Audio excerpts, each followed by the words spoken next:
l'illégalité. Bien. On ne peut même pas parler à ce stade de nation guinéenne. Mais écoutez, je crois que probablement il y a dans chez de nombreux Guinéens un désir de nation, sans pour autant que ces Guinéens et ces Guinéennes soient disposés à consentir les sacrifices nécessaires pour construire une nation. Il faut rappeler aux Guinéens que la nation, c'est d'abord essentiellement une dynamique de volonté. Et chez nous, comment cela se passe? C'est qu'on a l'impression que la Guinée est le seul pays sur Terre où il y a une diversité identitaire. Les autres pays qui ont réussi à construire un ensemble social, politique, harmonieux, respectueux, fraternel, l'ont fait parce qu'ils l'ont voulu. Et quand ils l'ont voulu, ils se sont donné les moyens d'y parvenir. Et un des moyens les plus efficaces d'y parvenir, c'est le contrat social. Et ce contrat social, c'est un ensemble de règles, de valeurs qui s'imposent et aux gouvernants et aux gouvernés. Et manifestement, c'est pas le cas dans ce pays parce qu'on a décidé de faire de ce pays un environnement de chiens lits. Bien, allez-y. Monsieur Gassama, il y a quelques mois, vous étiez encore dans ce studio, certainement à la même place. Vous avez tenu des discours assez forts à l'endroit du président Alpha Condé, à l'endroit de la société guinéenne de la justice. Vous avez interpellé tout un chacun de nous en tant que Guinéens. Cela n'a pas empêché que les crises s'intensifient, que la répression et les contestations contre le projet de nouvelle constitution s'intensifient. Et on a l'impression que vous n'avez pas été suffisamment écouté. Aujourd'hui, quel est le constat que vous dressez de la société guinéenne? On a l'impression qu'il est en train de se déshumaniser. Écoutez, vous savez, nous sommes dans un théâtre funeste. Un peuple qui n'accepte pas les règles démocratiques, des élites et notamment un État, une gouvernance qui n'accepte pas les règles démocratiques et qui se renvoient les uns aux autres dans un théâtre fumant, parce que derrière ce jeu funeste, il y a des vies humaines, des souffrances sociales, des souffrances économiques. Si nous voulons la démocratie, les règles sont connues. Et parmi ces règles, il y a le principe de l'état de droit. Parmi ces règles, il y a la justice. Parmi ces règles, il y a la sacralité de la dignité de l'être humain, que vous l'aimiez ou pas. Parmi ces règles, il y a le respect des droits et des libertés des personnes humaines, mais aussi des citoyens. Et si nous décidons en Guinée que les règles ne valent que parce qu'elles bénéficient aux gens qu'on aime, aux gens qu'on apprécie, aux gens qui sont d'accord avec nous, on est dans tout en Guinée, sauf dans la démocratie. Et je voudrais revenir sur un point essentiel. Et nous sommes à ce point aujourd'hui dans ce pays. Je vais vous donner mon sentiment le plus profond. Allez-y. Ce pays aujourd'hui, avec tous ces dégâts, tous ces désastres, tous ces drames humains, les humiliations, les frustrations, les blessures, les assassinats, les exécutions, les expéditions punitives, l'état de la société guinéenne, du pacte national, du contrat social. Ce pays a besoin de tout aujourd'hui, sauf de parler d'élections. La Guinée va mal. Et ne pas s'en rendre compte. Qu'est-ce que vous voulez la Guinée va mal. Une trêve électorale. Et ne pas s'en rendre compte, c'est trahir ce que nos dévanciers ont fait pour ce pays. Je veux rappeler que ce pays a figuré parmi les premiers qui se sont rendus compte de la sacralité de la liberté et de la dignité. Et nous avons dit, nous sommes un peuple digne et nous voulons notre liberté. Et il faudrait, si nous voulons que le monde nous respecte, que nous renvoyions à ce monde cette fierté. Et pour avoir cette fierté, vous entendez les gens dire « Je suis fier de la Guinée » ou « J'aime la Guinée ». La Guinée n'a pas d'âme en dehors de l'âme de ses filles et de ses fils. Si vous aimez la Guinée, vous devez aimer vos compatriotes, les autres Guinéens. Et cette question électorale, j'y reviens là-dessus, la question, elle est simple. Où nous continuons à faire semblant d'organiser des élections sur un cadavre social qui se meurt chaque jour, Et nous savons très bien comment ça se passe. Avant les élections, on ne s'entend pas sur les règles. Pendant les élections, les règles ne sont pas respectées. Après les élections, les résultats ne sont pas admis et on recommence le jeu à zéro. Pendant ce temps, vous avez un peuple en souffrance qui peine à se nourrir, qui peine à jouir pleinement et sans risque de ses libertés et qui peine à jouir de la justice. Et pendant ce temps, nous faisons semblant. Et il faut que cela soit su et dit. Les acteurs politiques, l'État, le gouvernement peuvent dire et penser ce qu'ils veulent. On est arrivé à un point où l'élection n'est plus la porte de solution de ce pays. Il faut d'abord que les Guinéens redéfinissent leur pacte national et social et qu'on rende justice aux victimes pour qu'il n'y ait plus un seul Guinéen qui se sente dans son coin, humilié, frustré, parce qu'il a été touché dans son honneur et dans sa dignité. L'élection, c'est la fin d'un processus. C'est pas le commencement d'un processus. On a appris dans ce pays à mettre les cadavres sous les tapis et à nous organiser une théâtralité électorale qui ne sert absolument à rien. C'est une machine à fric qui ne sert à rien. Aujourd'hui, si on veut sauver ce pays, il faut tout mettre sur la table. Vous prenez et rendre une justice trêve aux gens. électorale, je le disais tantôt, parce que vous dites que ce n'est pas la fin des élections aujourd'hui, puisqu'elles sont conflictogènes, elles apportent tout leur lot de malheur à ce peuple. Est-ce que ce que vous demandez, c'est qu'on rabatte toutes les cartes, qu'on mette un terme pour le moment à tous les processus électoraux et que, entre Guinéens, on se retrouve pour, comme vous l'avez dit, redéfinir notre pacte national. Peut-être juste pour appuyer les propos de Aboubacar, monsieur le ministre, parce que l'impasse que nous vivons aujourd'hui tourne essentiellement autour de des élections législatives à venir et de la question de la Constitution. Écoutez, j'ai donné mon profond sentiment. Après, on peut continuer à dire aux Guinéens, allons aux élections. On va y mettre des centaines de milliards. Avant les élections, on va promettre tout et n'importe quoi aux Guinéens. Et après les élections, on va recommencer les mêmes querelles, les mêmes disputes. Les âmes, les Guinéens, nos concitoyens, de quelque bord qu'ils se trouvent, continueront à tirer le diable par la queue pour regarder l'état de notre pays. Pas un système de santé efficace. Pas un système scolaire efficace. Je rentre de France. Il y a quelques années, je le rappelle, il y a quelques années, des Guinéens qui sortaient du bac en Guinée, arrivés en France, étaient au même niveau que les étudiants français. Aujourd'hui, vous avez des Guinéens, des jeunes Guinéens, c'est pas leur faute, qui sont brillants, intelligents, qui sortent d'ici avec la licence, et qui arrivent en France et qui ont des peines avec la première année de la fac. Nous avons un système scolaire à terre, pas d'infrastructure de base. Les citoyens crèvent dans la misère et la pauvreté. Les gens sont injustement traités, blessés, tués, humiliés, rabaissés. Et vous voulez qu'on nous parle d'élections pour aller où? Pour aller où? Ce qu'il faut d'abord, c'est de mettre tout sur la table.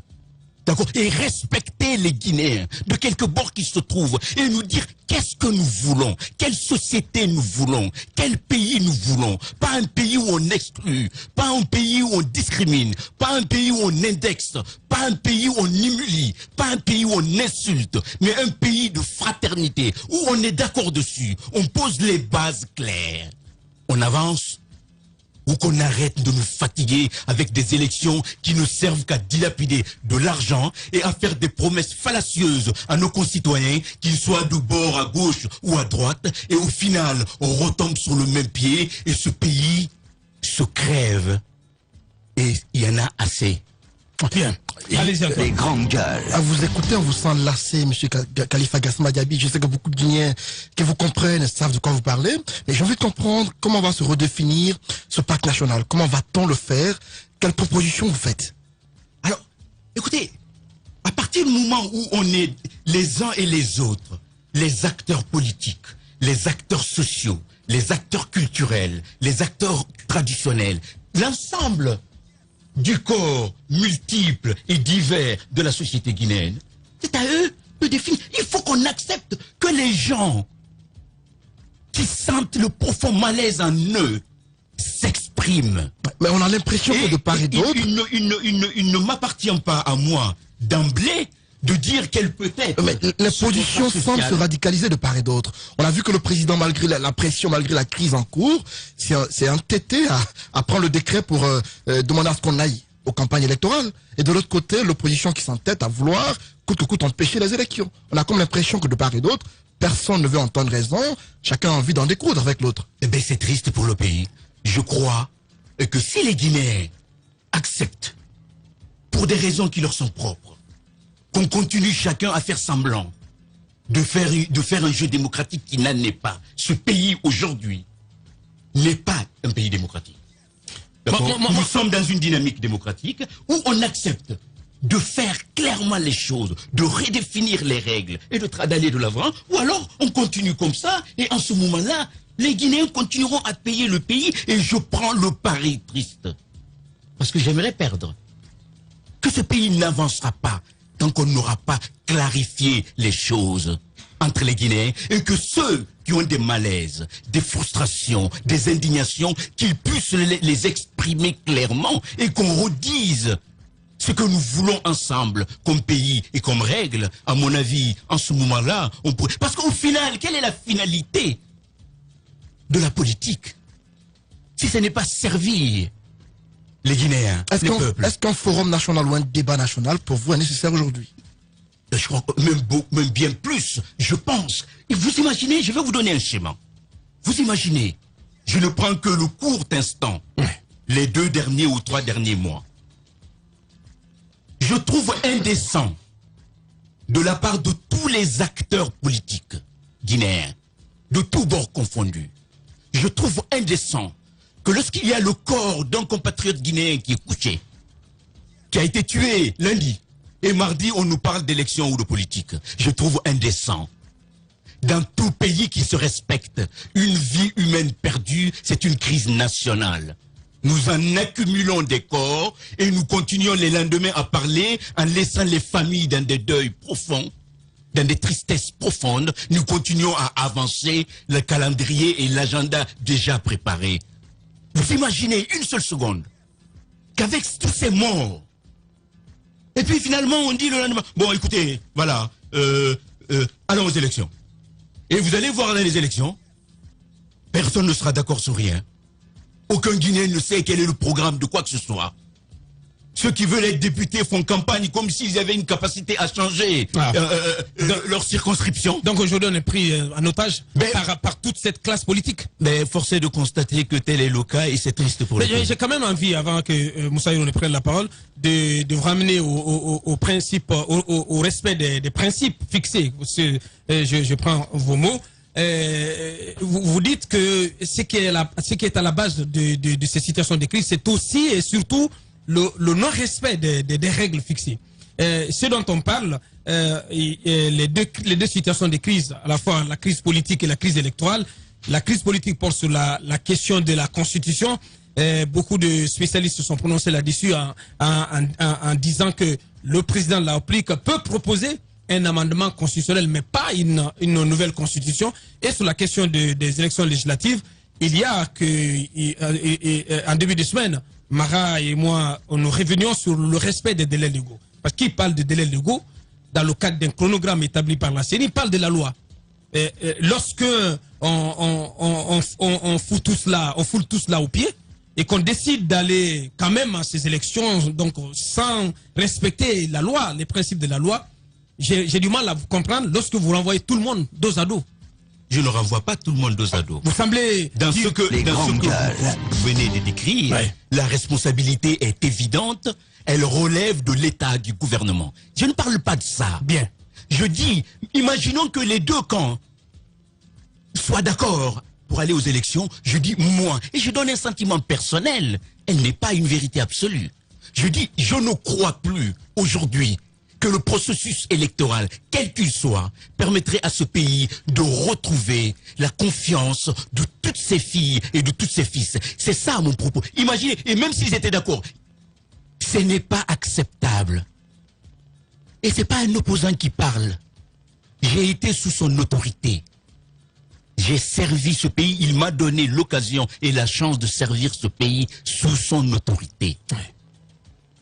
Moralement, le chef de l'État a donné sa parole aux Guinéens sur 2 mandats non renouvelables. Et quand on donne sa parole, on la respecte. Politiquement, je vais vous dire une chose. Les grandes gueules, ceux qui soutiennent ou qui caressent cette idée et qui mesurent les conséquences de cette idée.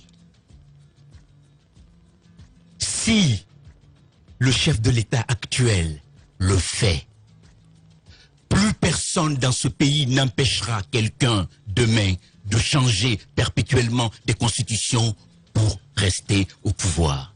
Et ce n'est pas un argument valable de dire parce qu'on l'a fait hier, il est permis de le faire aujourd'hui. Et aujourd'hui, si on le fait, l'espérance démocratique de ce pays en est foutue pour très longtemps. Ceux qui viendront après lui trouveront toujours, eux aussi, une raison de s'éterniser au pouvoir. La démocratie, c'est la pleine possibilité de l'alternance. Et juridiquement, la science juridique est aussi une science de la réflexion et de l'analyse. C'est pas simplement la science du texte. C'est aussi la science de l'esprit du texte. Même si vous changez la Constitution, l'esprit de la Constitution précédente demeure. Celui qui fait 2 mandats doit partir. Et je le redis, ça ne peut pas, on ne peut pas défendre cette idée. Malgré toute l'amitié que j'ai pour lui, ce n'est pas possible et je crois que le plus grand service qu'il puisse rendre à ce pays, s'il tient absolument à son processus référendaire, c'est de rassurer le pays, les différents acteurs sociaux et politiques, de son attachement à ses projets de réforme des institutions et du pays, mais de son engagement ferme à s'arrêter à ces 2 mandats et à ne pas se représenter. Et cela, il aurait servi ce pays et il aurait respecté ses engagements moraux et juridiques vis-à-vis du peuple de Guinée. Monsieur Khalifa Gassama Diaby, notre invité exceptionnel en ce vendredi, donc au Grand Oral. Vous suivez son Grand Oral depuis le début de cette 2e partie. On poursuit ce débat avec vous, Mohamed Mara. Il faut suspendre, voire geler le processus législatif en cours.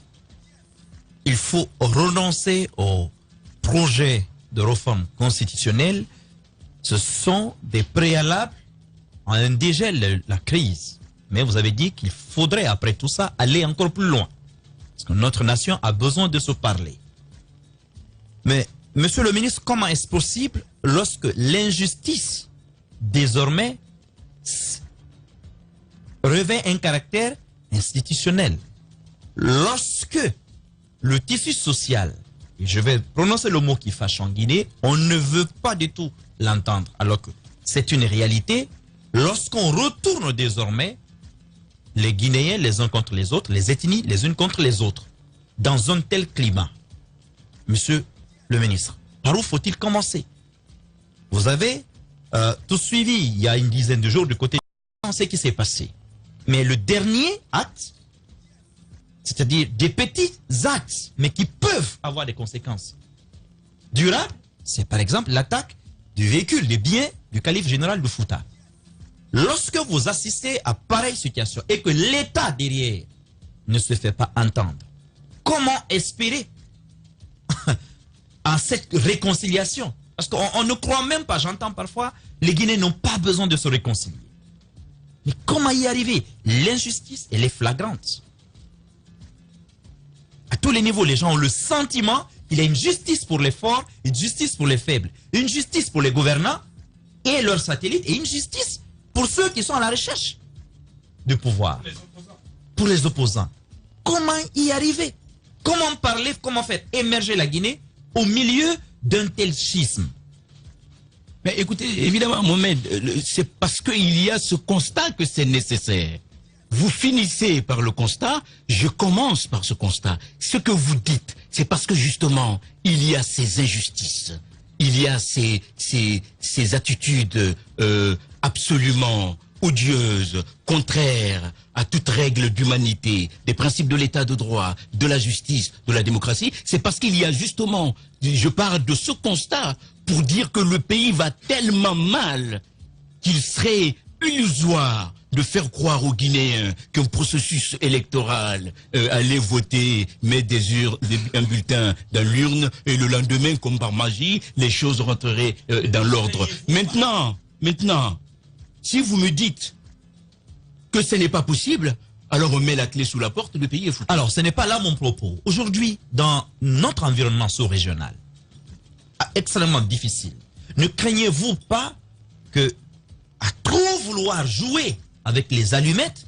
près d'une poudrière, que la situation, par exemple, de Mali ne déteigne sur notre pays? Évidemment, je le crains. Justement, c'est pour ça qu'il faut justement prendre la mesure de cette crise qui est profonde, qui est grave, et prendre sa mesure. Et si on prend la mesure de cette crise, si les fils de ce pays, de quelque bord qu'ils se trouvent, ne sont pas capables, à un moment donné de la vie de cette nation, de se dire, là on a atteint un niveau, et de sortir de ce système d'arrogance et de défis réciproques et permanents. Les propos sont arrogants et défiants des uns vis-à-vis des autres. Et de dire, mais après tout ce jeu politique qu'on est en train de faire, il y a la vie, l'honneur, l'espérance de 12 millions de Guinéens derrière. Et si ils ne sont pas capables de prendre la mesure de l'extrême gravité de la situation, alors évidemment... Ne faut-il pas prendre l'initiative? Puisque les deux camps ne semblent pas s'entendre. Oui, mais qui... Vous êtes un homme, à mon avis, aujourd'hui, dont les Guinéens pourraient avoir besoin. Il y en a d'autres. Mais comment trouver ces personnes repères, ressources, qui puissent aujourd'hui démarcher les deux camps pour les amener à se regarder en face et à parler? Les positions sont quand même tranchées, monsieur le ministre. Aujourd'hui, dénoncer ne suffit plus. De voix de la paix. Justement, mais dénoncer aujourd'hui ne suffit plus. À un moment donné, il faut que des personnes dont la voix porte puissent prendre l'initiative. Oui, mais quand on n'a pas, je sais que dénoncer ne suffit pas, mais c'est déjà assez de rappeler la différence entre ce qui est normal et ce qui n'est pas normal. À la base, vous êtes un acteur de la société civile. Bon, enfin, moi, si vous voulez... Bon, bien. On va quand même oublier ça. Alors, je suis un acteur individuel de la société civile, si vous voulez. Bon, le GDH. Le concept est né. Le GDH, exactement. Mais on n'a pas... Moi, je suis un citoyen, désormais. Un citoyen qui parle avec son cœur et qui a le souci de ce pays et de son avenir, comme des millions d'autres de Guinéens qui évidemment sont dans le silence et qui sont inquiets. La plus grande peine qu'on puisse infliger à un peuple, c'est de lui enlever l'espérance future.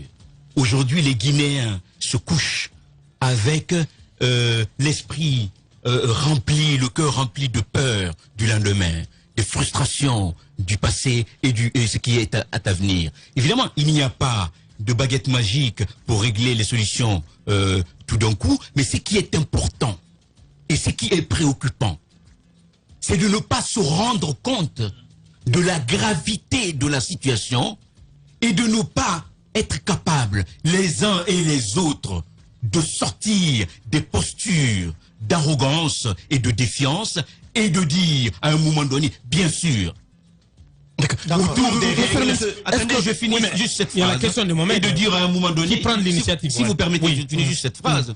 À un moment donné, on dialogue, on discute, toujours autour des règles claires, des règles précises. D'accord? Il n'est pas question d'aller à un dialogue pour aller obtenir des résultats inverses de ce qui est moralement et politiquement et juridiquement nécessaire. Mais il faut dialoguer, il faut que les uns et les autres soient capables de s'écouter. D'abord, la démocratie, c'est le système de la contradiction.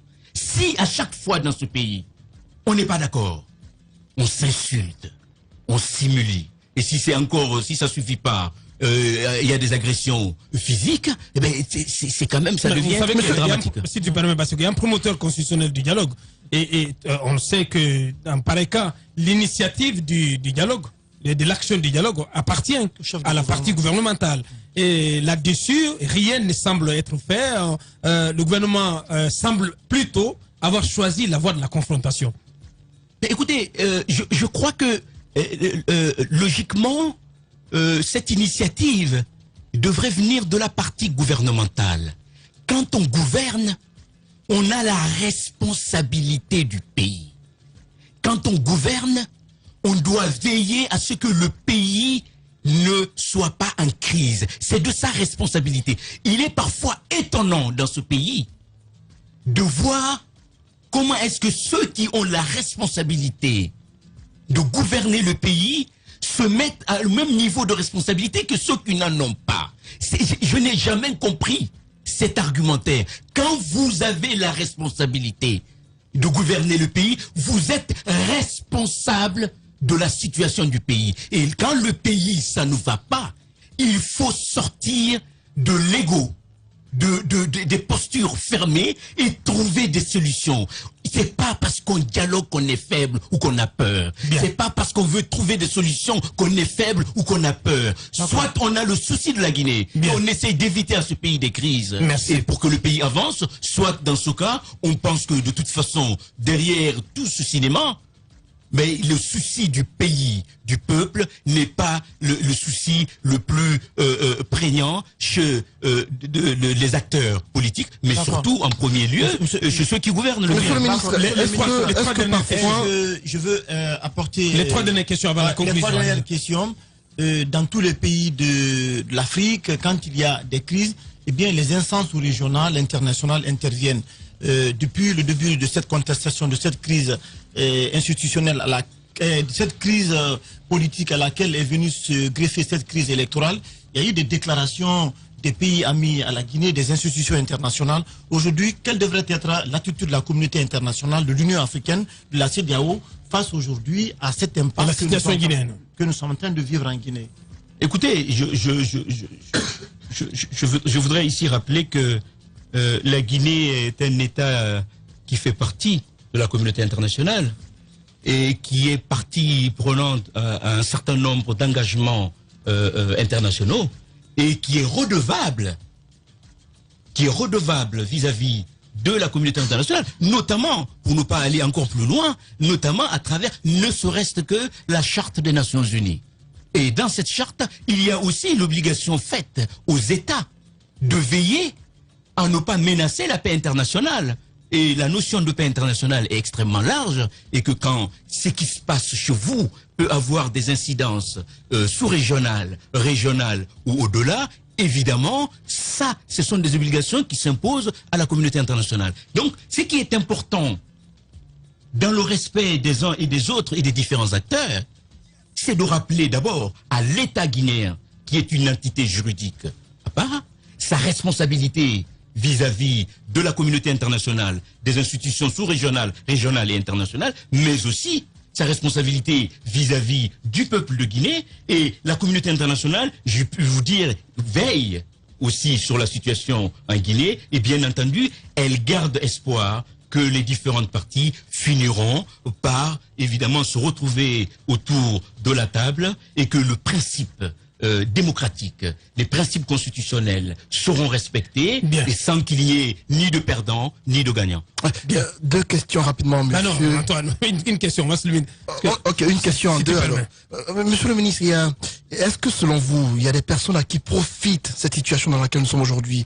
Est-ce qu'il y a des personnes qui, selon vous, profitent de la situation actuelle que traverse le pays? La deuxième question, c'est de savoir, il y a eu deux sorties pratiquement de deux institutions, la France et les Nations Unies, ou les États-Unis. On a entendu le ministre Jean-Yves Le Drian dire que en Guinée, la population n'est pas obligatoirement pour la nouvelle constitution, et de l'autre, aux États-Unis, on a un cadre qui dit que il n'est pas contre le fait qu'il y ait un projet de nouvelle constitution, mais que cela ne soit pas pour un homme.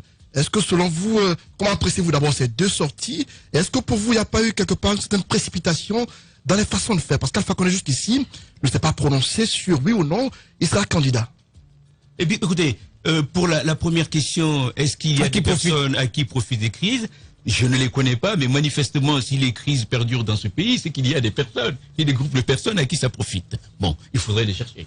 La deuxième... la déclaration de la France. La déclaration de la France, je viens de le rappeler, la Guinée fait partie de la communauté internationale, la Guinée a des obligations, et je veux simplement dire que ceux qui ne veulent pas qu'on nous donne des leçons, il suffit qu'on se respecte et qu'on respecte nos propres règles et qu'on fasse bien les choses. Ouais, et la dernière question, est-ce qu'on ne prête pas les intentions au président? Parce que jusqu'ici, il ne s'est pas prononcé sur la question s'il sera candidat ou pas. Écoutez, on peut l'imaginer, mais je crois que la seule personne, je le dis très respectueusement, la seule personne qui peut en finir avec tout ce débat, c'est le président lui-même.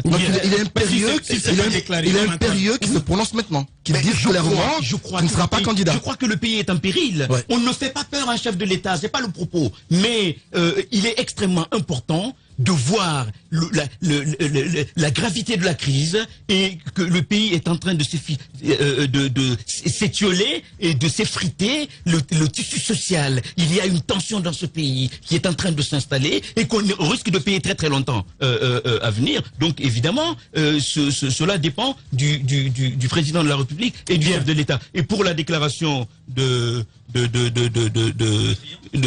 celui qui voulait le référendum. Moi, je crois que je le dis politiquement et juridiquement, le principe en théorie dans un référendum peut se discuter et on peut y arriver. Bien. Le principe qui n'est pas négociable démocratiquement, après chacun peut faire comme il veut, c'est le principe du troisième mandat. Bien. Ce n'est pas défendable, bien. Ce n'est pas acceptable. Nous arrivons pratiquement au terme de cette émission.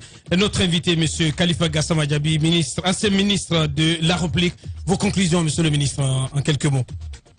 Vous savez, chers compatriotes, je voudrais vous adresser ces quelques mots. Vous avez un message pour ce message. Bien. Je voudrais vous dire, chers compatriotes, chers Guinéens, si nous sommes incapables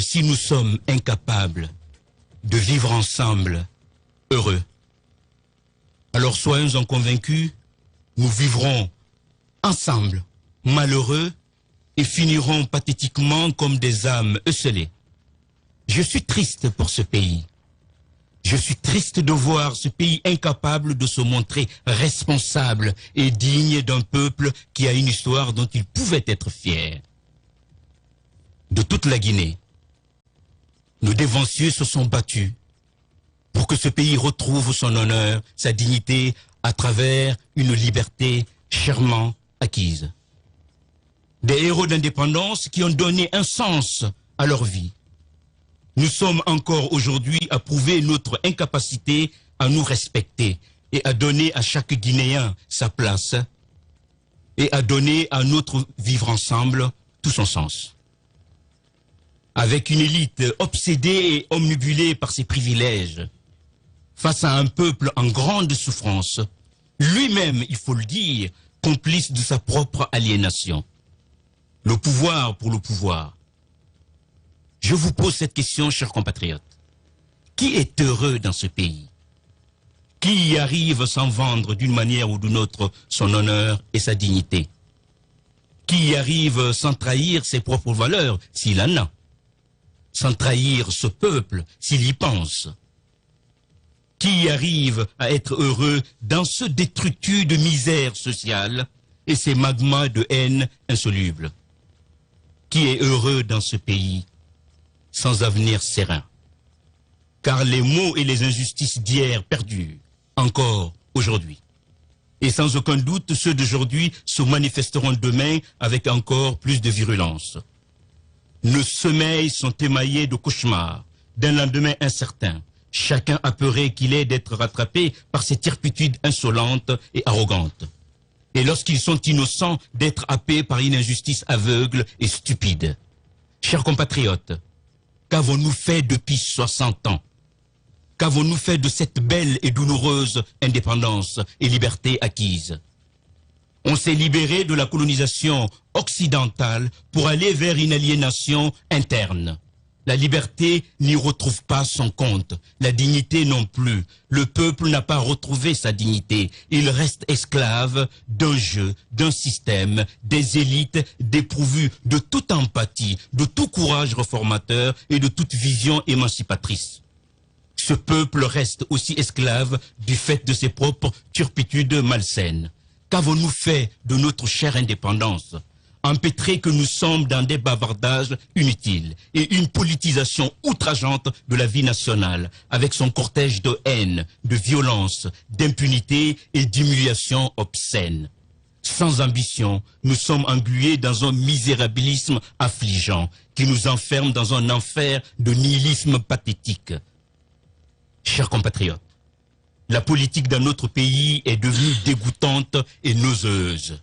Au lieu d'être source du bien-être, elle est devenue l'expression dramatique des souffrances atroces et silencieuses.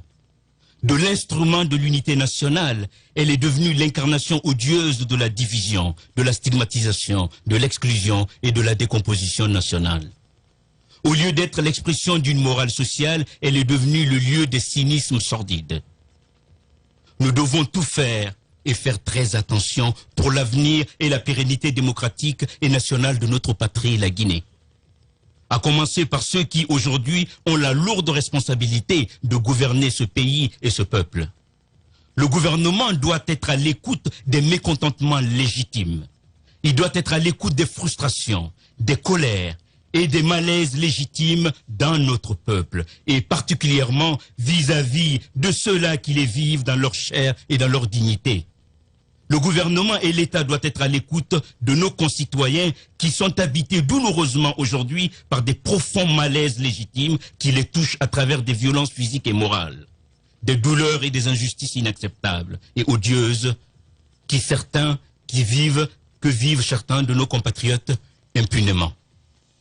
Balayer cela d'un revers de la main, ces frustrations, ces malaises, ces douleurs, indicible serait une faute politique et morale aux conséquences imprévisibles pour notre Pax national et notre vivre ensemble.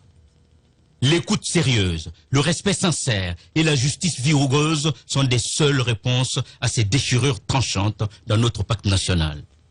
Ceux qui s'amusent à banaliser cela, à chercher honteusement à les justifier ou à les excuser, ne font pas honneur à notre pays et trahissent les valeurs morales, républicaines, démocratiques et humanistes les plus élémentaires.